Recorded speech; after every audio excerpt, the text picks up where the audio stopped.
Bismillahirrahmanirrahim. Assalamualaikum warahmatullahi wabarakatuh.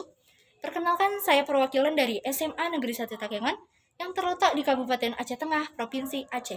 Dan perkenalkan, saya Karina Mukfira SR sebagai pembicara pertama dari tim Afirmasi.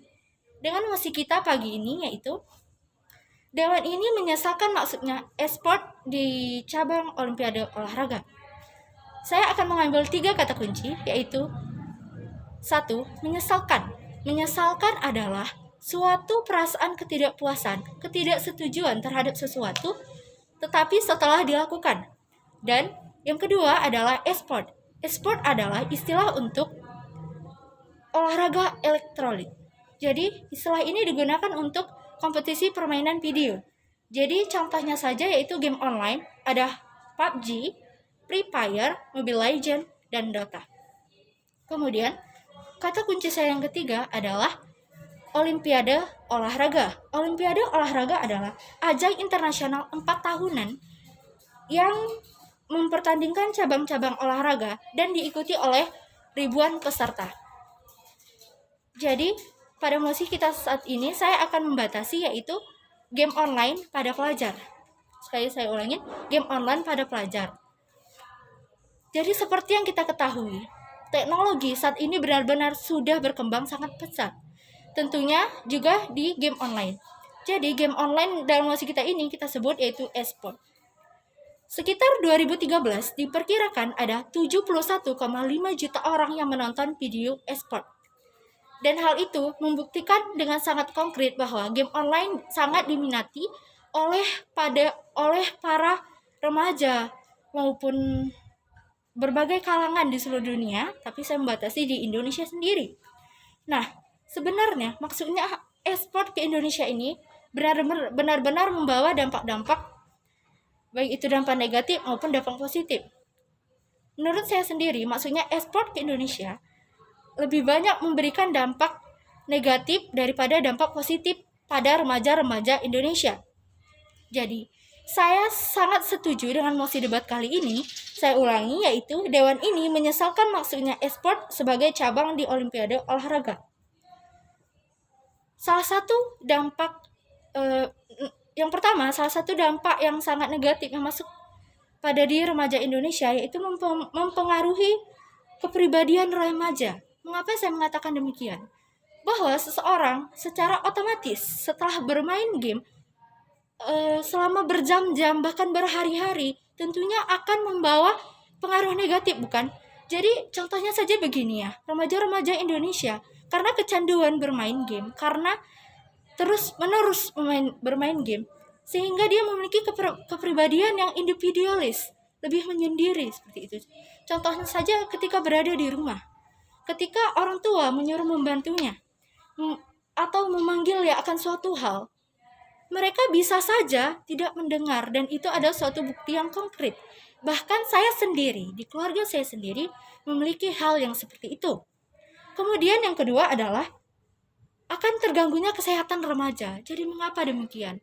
Dengan menghabiskan waktu berjam-jam dan berhari-hari bermain game, tentu saja mereka bahkan bisa melupakan yang namanya makan. Sedangkan makan dan minum adalah alamiah bagi manusia, dan itu harus dan mutlak dilakukan oleh manusia untuk menjaga kesehatan tubuhnya. Bahkan ketika seseorang sudah bermain game, mereka tidak peduli akan rasa hausnya, akan rasa laparnya. Dan kemudian, kesehatan apa lagi yang terganggu? Mata. Mata adalah sebuah jendela pada manusia ya, sebuah anugerah dari Tuhan yang diberikan kepada manusia untuk melihat hal indah apapun di dunia.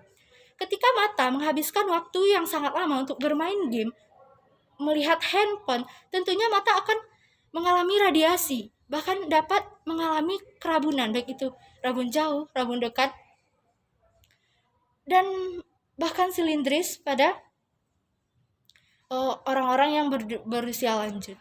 Jadi ketika saja remaja bahkan tidak bermain game saja, hanya melihat handphone secara terus-menerus dapat menyebabkan kerusakan mata seperti itu. Dan jika terus-menerus dilakukan dan ketika dia tidak lagi mempedulikan kesehatan dia sendiri, maka hal itu juga dapat menyebabkan kebutaan. Mengapa? Karena dia benar-benar tidak memiliki keinginan untuk memperbaiki hal-hal yang rusak pada dirinya, hal-hal yang kesehatan yang tidak baik pada dirinya. Nah, poin saya yang ketiga adalah pendidikan tertinggal. Pada remaja, ketika tidak memperdulikan hal apapun dan bersifat individualis pada segala hal, tentunya pendidikan akan tertinggal, bukan? Seperti yang kita ketahui, Indonesia sekarang berada di masa pandemi. Dan banyak sekolah di Indonesia yang melakukan pembelajaran daring. Tentunya daring itu dilakukan secara online, lewat handphone ataupun lewat komputer pada siswa masing-masing. Ketika siswa harus menghabiskan waktunya di depan handphonenya, di depan gawainya untuk bermain game, apakah dia akan memikirkan yang namanya adanya tugas dari guru, adanya perintah dari guru, dari aplikasi Classroom, Google Meet, atau lain sebagainya? Tentu saja bukan, bahkan dia akan tertinggal akan pelajaran-pelajaran sehari-harinya. Bahkan pun ketika Indonesia tidak berada di masa pandemi, ketika anak-anak yang kecanduan game itu akan sekolah, mereka tidak akan memfokuskan pikirannya pada satu tujuan, yaitu belajar. Hal ini benar-benar berdampak buruk sekali bagi remaja Indonesia, karena Indonesia sendiri membutuhkan yang namanya generasi penerus bangsa. Dan yang ketiga adalah adanya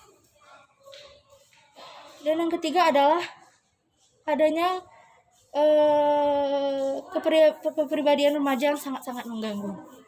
Jadi saya sendiri sangat-sangat setuju dengan mosi debat kali ini, yaitu Dewan ini menyesalkan masuknya e-sport sebagai cabang di Olimpiade olahraga.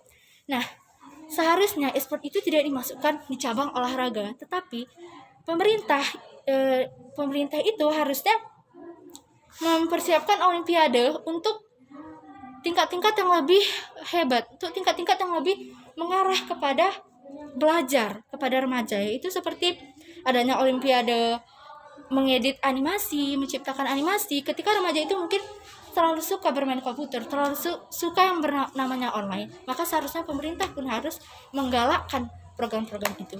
Sekian dari saya akhiri. Assalamualaikum warahmatullahi wabarakatuh.